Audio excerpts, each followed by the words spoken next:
नमस्कार। आप देख रहे हैं कि सिवान में एक ऐसा परिवार है जो इस समय काफ़ी दुख में है, मुसीबत में है और दहशत में भी है।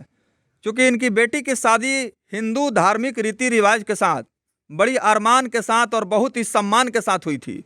लेकिन दहेज लोभियों को इस शादी का रिश्ता मंजूर नहीं था और उन लोगों ने दहेज के लिए एक ऐसे बेटी को हत्या कर दिया, जिसके बाद से इनके घर परिवार के लोग काफ़ी दहशत में हैं, काफ़ी शोकाकुल हैं और पूरा परिवार जो है मर्माहत है। ऐसे में इन्होंने जिला प्रशासन से, वरीय पदाधिकारियों से न्याय का गुहार लगाया है। और इस हत्या के बाद से जो लड़की की माता जी हैं वो लगातार रो रही हैं और रोते रोते उनके आंखों के आंसू भी सूख गए हैं। और यहाँ तमाम लोग आप देख रहे हैं कि जो शोक संतप्त परिवार है, जो दुख में है, पीड़ा में है, मुसीबत में है, ये लोग अपने अपने हाथों में शादी के लिए जो निमंत्रण कार्ड होता है, जिसे न्योता कहते हैं, उसको आप दिखाइए, वो लेकर के खड़े हैं। और बहुत ही धूमधाम के साथ ये शादी हुई थी। और जिस बेटी की शादी हुई उसके बारे में मैं बताना चाहूँगा कि रहने वाली हैं ग्राम ओरमा नौका टोला, पोस्ट हकाम, थाना सिवान मुफस्सिल। और जिस लड़के के साथ शादी हुई उस लड़के का नाम आकाश कुमार पंडित है, जो कि पकड़ी टोला, ये महुअल महाल एक जगह है जो कि एमएच नगर हसनपुरा थाना के अंतर्गत आता है, डिब्बी पकड़ी का इलाका है। और यहाँ की घटना है। इसके बाद से लड़की की हत्या के बाद से जितने आरोपित हैं वो खुलेआम घूम रहे हैं, लेकिन अभियुक्तों को गिरफ्तारी करने के लिए स्थानीय थाना के द्वारा कोई ठोस कार्रवाई नहीं हो रही है, जिससे कि हत्या करने वाले लोगों का मनोबल बढ़ा हुआ है। और उन लोगों ने कानून और प्रशासन को हाथ में लेकर के, यानी कि कानून को ठेंगा दिखाते हुए खुलेआम धमकी भी दे रहे हैं। आइए बात करते हैं कि लड़की की जो माता जी हैं वो क्या कह रही हैं। शादी के समय इन्होंने क्या क्या सपना संजोया था, बताइए। पुलिस से कुछ मांग करते तो? हाँ, मांग करते हैं जाएंगे, हमारा बेटी के सजाए कोई लेवल होएगा, न्याय मिले के चाहिए। बहुत धूमधाम से बेटी के बियाह कोई बनी, शादी कोई बनी, बहुत मन में लालसा रहला। सब हमार नटी दाब के मुँगा दे हलो, सब अथी कह दे हलो, सब हमार पूरा कह दे हलो। जाएंगे हमारा बेटी के कोई लेवल होएंगे, उनका लोग मिले के चाहिए न्याय। ये हम सजाए चाहते नहीं, ये हमारा सजाए मिले के चाहिए। देखिए, जहाँ देश के प्रधानमंत्री बेटी बचाओ बेटी पढ़ाओ का नारा लेकर के आगे बढ़ रहे हैं और ये चुनावी नारा तक ही सीमित रहता हुआ दिखाई दे रहा है। अगर इस बेटी पढ़ाओ बेटी बचाओ का नारा अगर हर घर तक पहुंच जाता तो शायद दहेज लोभी बेटियों को जिंदा जलाने में और उनका हत्या करने में वो बाज जाते। लेकिन उनको कानून और प्रशासन का कोई खौफ और डर नहीं है। ऐसे लोगों का मनोबल बढ़ रहा है और उम्मत और हौसला इतना बढ़ गया है कि लगातार बेटियों का शिकार हो रहा है। शादी के बाद बेटियों की हत्या कर दी जा रही है। अब तो मुझे ऐसा लगता है अगर इसी तरह से सिलसिला जारी रहा तो कोई भी माँ अपने बेटी का शादी भी नहीं करेगी, भले उसको कुंवारे अपना घर पर रखना उसको मंजूर रहेगा। क्या कहेंगे बाबा? ये बहुत नाकिन हमारा है। बहुत उसका कष्ट हुआ है।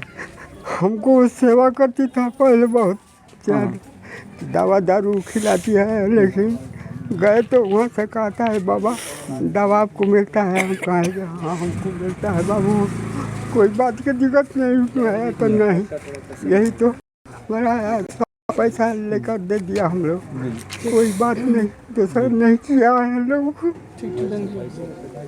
देखिए, बुजुर्ग हैं, उम्र के अंतिम पड़ाव पर हैं और इनके आंखों से आंसू आ रहे हैं। और इस बुजुर्ग आदमी के और इनके दादाजी के, जो लड़की मरी है उनके दादाजी हैं, उनके आंखों से आंसू आ रहे हैं। उनका कहना था कि जब वो घर पर आती थी बेटी तो तबीयत खराब होती थी तो दवा लाती थी, भोजन कराती थी। अब तो इस दुनिया से चल बसी, अब दवा और भोजन के लिए कौन पूछेगा। बगल में एक व्यक्ति है, उनसे बात करते हैं। अपना नाम बताइए। गौरव शंकर नाम है मेरा जी। लड़की का चाचा हूँ मैं। हाँ। मैं यही चाहता हूँ कि जो हमारा भतीजी का जो सज़ा मिला है वैसे सज़ा उनको सब लोग को मिलना चाहिए, पूरा परिवार को। हम लोग को उसमें संतुष्टि है। पुलिस के द्वारा कोई कार्रवाई हो रही है? हम लोग पूरा कार्रवाई की, हम लोग जाते भी हैं थाना पे। हाँ। और बोलते हैं कल हम लोग पकड़ेंगे, परसों पकड़ेंगे, ये पकड़ते नहीं हैं और बोल रहे हैं कि आप लोग कन्फर्म कीजिए, पता लगाइए, उसके बाद हम लोग पकड़ेंगे। सवाल यहाँ पर यह है कि जो पीड़ित लोग हैं ये काफ़ी दहशत में हैं और काफ़ी गम में हैं, लेकिन अभी तक पुलिस प्रशासन के द्वारा सहयोग नहीं मिल पा रहा है। पुलिस चुप्पी साधे हुई है। अब सवाल यहाँ ये उठता है, क्या पुलिस प्रशासन थाना प्रभारी की बेटी की हत्या हो जाएगी तब वो जगेंगे या उनके अंदर मानवीय संवेदना जगेगी, या किसी गरीब की बेटी की जान जा रही है तो उस समय उनको कम से कम सोचना चाहिए? क्या कहेंगे? देखिए, सबसे पहले आप सभी को प्रणाम करता हूँ। हमारी बहन है जो हम लोग बहुत रीति रिवाज के हिसाब से धूमधाम से, हिंदू रीति रिवाज के हिसाब से धूमधाम से शादी की हम लोग। पहले तो कई बार थोड़ा थोड़ा के लिए दहेज लोभी है वो लोग प्रताड़ित करते थे। हमने कहा कि थोड़ा टाइम हमको दीजिए, और उन्होंने बोला कि ठीक है। फिर बाद में उन्होंने बोला नहीं नहीं, मेरे को पैसा चाहिए ही चाहिए, और एकदम से छठ के जैसे घाट का लौटानी होता है उसी दिन उन लोगों ने हत्या कर दिया। सहानुभूति के लिए वो लोग हमको बुलाए कि आप आइए, आपकी बहन की तबीयत ख़राब है। हम जब यहाँ से गए तो बोले जल्दी आइए, तबीयत बहुत सीरियस होते जा रहा है। जब हसनपुरा पहुँचने वाले थे तो बोले एकदम आइए, नहीं तो फिर दिक्कत हो जाएगा।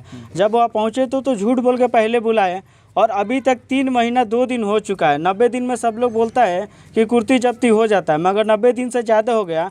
खाली हमको बस सहानुभूति मिलता है। एसपी साहब के पास 2 बार हम आवेदन दे चुके हैं, या अभी भी मेरे पास है आवेदन, जो हम 2 बार आवेदन दे चुके हैं। एसपी साहब सिर्फ क्या है कि हमको सहानुभूति देते हैं कि ठीक है जाइए, आपका काम हो जाएगा। ये रहा, देखिए 2 बार हम गए हैं, 2 बार खाली सहार ले रही। ये तो मर्डर है, मर्डर होने के बाद भी 90 दिन हो गया, 90 दिन में अभी तक गिरफ्तार नहीं किया। आज 2 महीने 3 महीना 4 दिन आज हो गया। कैसे कर रहे हैं कुछ पता भी नहीं चल रहा है। हम लोग जा रहे हैं तो बस सहानुभूति मिल रहा है कि हाँ हो जाएगा, मगर अभी तक कोई कार्रवाई नहीं हुआ। देखिए, ऐसे लोग जो है वो लोभी होते हैं, लालची होते हैं। उन्हें रिश्ता से, संबंध से, पति पत्नी से, बेटी बहन से कोई मतलब नहीं है, कोई प्रेम नहीं है, कोई मोहब्बत नहीं है। उनके लिए धन दौलत संपत्ति ही सब कुछ है। तो जहाँ एक तरफ भारत में बेटियों का पूजा की जाती है और देवी माना जाता है बेटियों को कि देवी हैं और इनकी पूजा होती है, वहीं जो है यहाँ पर ऐसे लोग भी हैं जो कि लोभी हैं, लालची हैं, दानव हैं। ऐसे लोग खुलेआम जो है दहेज के लिए निर्मम हत्या करते हैं। पहले थी कि आप ऐसा कीजिए कि काम कीजिए, बीत जाने दीजिए, उसके बाद हम गिरफ्तार करेंगे, क्योंकि हिंदू रीति रिवाज के हिसाब से काम कीजिए, बीत जाने दे। हमने बोला ठीक है सर, काम कीजिए, बीत जाए। काम कीजिए, बीत गया तो भी बोल रहा है कि ठीक है थोड़ा आने दीजिए, पोस्टमार्टम रिपोर्ट आने दीजिए। जब पोस्टमार्टम रिपोर्ट आ गया तो भी बोल रहे हैं कि ठीक है तो आप थोड़ा टाइम दीजिए, हो जाएगा। पोस्टमार्टम स्पष्ट रूप से दर्शाया गया है कि उसमें गला दबा के हत्या किए गए। वीडियो भी है और फोटो सब कुछ है, तो भी वो लोग क्या है कि मतलब पकड़ नहीं रहे हैं प्रशासन लोग। अपना नाम बता दीजिए। मेरा नाम विनय कुमार हुआ, मैं लड़की का भाई हूँ। 2 बार खाली सहानुभूति मिलता है। थाना पदाधिकारी है जो वो लोग भी हमको बस सहानुभूति देता है कि जाइए आपका काम हो जाएगा। आईओ के पास गए तो बोलते हैं क्या कि आप ऐसा कीजिए, आप बताइए। जब हम बताते हैं तो वो लोग उस टाइम पर नहीं जाते हैं। हम थोड़े बताएंगे सर, उन लोग क्या है कि थाने से मिली जुली साजिश है उन लोग की, हम तो यही कहेंगे। और क्या है कि सबसे बड़ी बात की जो उनकी ननद थी उसका नाम भी काटा जा रहा है, जांच पड़ताल बैठाया जा रहा है। क्यों बैठाया जा रहा है हमको ये समझ में नहीं आ रहा है। और दूसरी बात की जो उनका ससुराल वाले हैं वो हम पे बहुत प्रेशर बना रहे हैं हर तरह से कि कंप्रोमाइज कर लिया जाए। सरकार से यही विनती है, सरकार बोलती है बेटी बचाओ बेटी पढ़ाओ, क्या हम उम्मीद करें सरकार से? सरकार तो सिर्फ सहानुभूति, चुनाव का मुद्दा है उनका। हम लोग गरीब आदमी है, गरीब आदमी अगर ऐसा होगा तो फिर न्याय के लिए किसके पास जाएंगे? हम लोग सबसे थक गए हैं, तब हम मीडिया वालों को बुलाए हैं कि साहब हमको इंसाफ चाहिए। हम लोग डोर डोर से थक रहे हैं। इतना हम लोग को बुरा स्थिति है कि हम लोग खाने के लिए मुहताज है। आज इतना बुरा स्थिति से गुजर रहे हैं, कर्जा काट के हम अपने आप को गिरवी रख कर बहन का शादी किए हैं। अभी कर्जा का पैसा भी नहीं चुका है, कर्जा वाले अलग से बेचैन कर रहे हैं और हमारी बहन को अभी तक इंसाफ नहीं मिला है। जब भी जाते हैं बस सहानुभूति खाली मिलता है, जाइए हो जाएगा। 90 दिन से ऊपर हो गया, कोई कार्रवाई कोई कुछ नहीं हो रहा है। हम यही चाहते हैं कि आप लोग जल्दी से जल्दी हमको न्याय चाहिए, न्याय दिलवाइए। कहाँ शादी हुई थी? शादी हुई थी डीबी पकड़ी में शादी हुई थी उसकी। लड़का का नाम आकाश कुमार है, पंडित है। उसका पिता का नाम है दिलीप कुमार पंडित, और जो उसकी सास है उसका रेणु देवी नाम है। उसकी ननद है जो निशा कुमारी नाम है। सबसे ज़्यादा तो वो हमेशा प्रताड़ित वहीं करते रहती थी, और इतना करने के बाद भी देखिए वो लोग इतना खुलेआम घूम रहे हैं कि उसका कोई कुछ नहीं कर रहा है। निशा कुमारी है, उसका नाम कटवाने के लिए पैरवी कर रहे हैं। उस पर बोल रहे हैं कि जांच बैठ गया, प्रशासन बोल रहा है कि नहीं उसको हम नहीं पकड़ सकते हैं। अब ऐसा होगा तो क्या करेंगे हम लोग? बस आत्महत्या करेंगे, दूसरा और कोई हम लोग का पास चारा नहीं है। हमारी बहन थी, हम लोग उसको बड़ा धूमधाम से उसको पाले पोसे सब कुछ किए। जब बहन ही नहीं रही तो हम लोग को रहने से क्या फ़ायदा है? और इंसाफ भी नहीं मिल पा रहा है। हम सरकार से ये निवेदन करते हैं कि हमको इंसाफ मिले और इंसाफ चाहिए जी। तो देखिए, बहुत सारी बेटियां भी इस न्यूज़ चैनल के माध्यम से देख रही होंगी कि जिस तरह से दर्द है, पीड़ा है, मुसीबत और परेशानी है। बेटी की शादी बड़ी अरमान के साथ और बहुत ही धूमधाम के साथ हुआ। कर्ज लेकर के, खेत बेच करके, महाजन से सूद ब्याज पर पैसा लेकर के शादी किया गया और दहेज उपहार जो भी है दिया गया। लेकिन 1 साल के अंदर ही दहेज लोभियों ने उस बेटी की निर्मम हत्या कर दी और हत्या करने के बाद आज खुलेआम घूम रहे हैं और उल्टे इनको धमकी भी दे रहे हैं। इन्होंने शासन से, सरकार से, प्रशासन से निवेदन किया है, मांग किया है कि इस पर जो है कार्रवाई होना चाहिए, ताकि ऐसे दहेज लोभियों का मनोबल और उनका आत्मविश्वास नहीं बढ़े।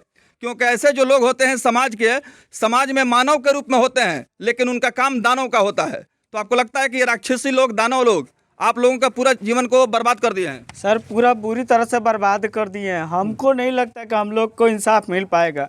जिस तरह से वो लोग प्रताड़ित कर रहे हैं, आज तो बताइए